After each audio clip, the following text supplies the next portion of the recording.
I saw a video clip last night.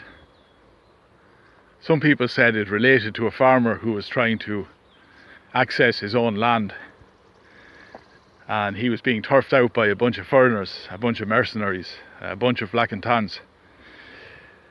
And there were other people who were saying that the farmer had no access to this land because it wasn't his, it belonged to a corporation. And then it's possible, we don't know, it's possible that the farmer's aggrieved because he feels the land was sold out from beneath his feet. Who knows? Who knows? But the symbolism is very, very strong. There is another clip, I didn't watch it in full, I think I watched about 2 seconds, where the farmer's on the ground. I think he's been handcuffed or tied up or something, I don't know, by one of the security guards. But when the farmer arrives, he is swarmed by these foreign security guards. There are about 20 of them, and it looks like he's on his own. Maybe he has someone with him. He must have, maybe someone's recording it, someone else. But as I say, the symbolism is very, very strong. The bog, years ago,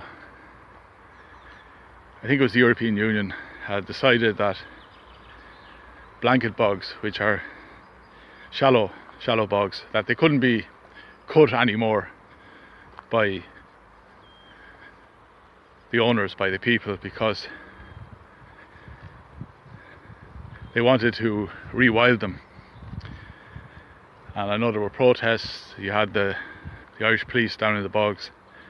That was a big thing. And I remember watching clips from that time, and an Irish guy said that, when the British ruled Ireland, most of the Irish people, they didn't have access to the land generally. I'll go down this way away from the traffic. They didn't have access to the land.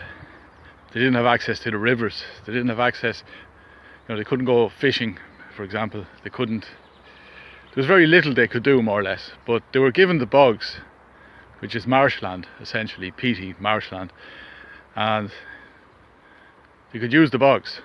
And for generations, many Irish people have been doing so. They cut out the peat. It's a long process anyway, but they used to cut it out with a slayne. And the idea is you cut it out into these cuboid shapes, and then it dries in the sun over a long period of time. In my time, it was cut by a machine, and it still is cut by a machine.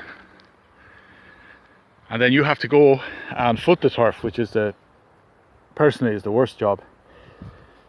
You're bent over for hours and hours walking along, and you're building up the sods of turf, and then they dry.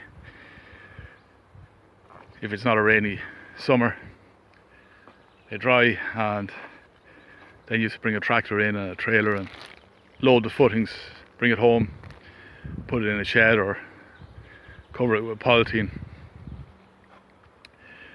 But it's brutal work. However, the advantage is that you've got your heating for the winter, and you can cook. So for this Irishman, I'll just wait a second here.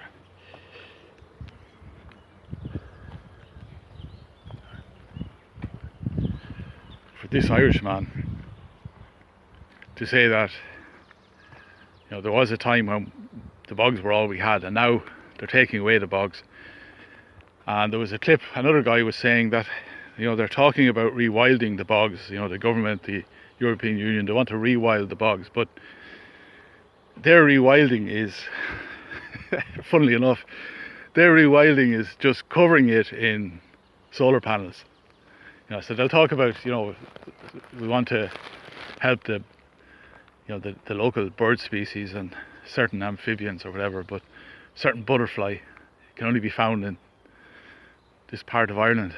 But soon thereafter, the bog that's going to be rewilded, it seems to be just covered in solar panels and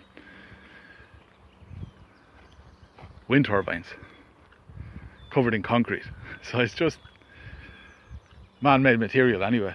It's just crazy stuff. So the symbolism of this Irish farmer entering Irish land and being swarmed by foreigners who are working for a corporation does not bode well for the future that awaits Ireland and the Irish people. Let me know what you think.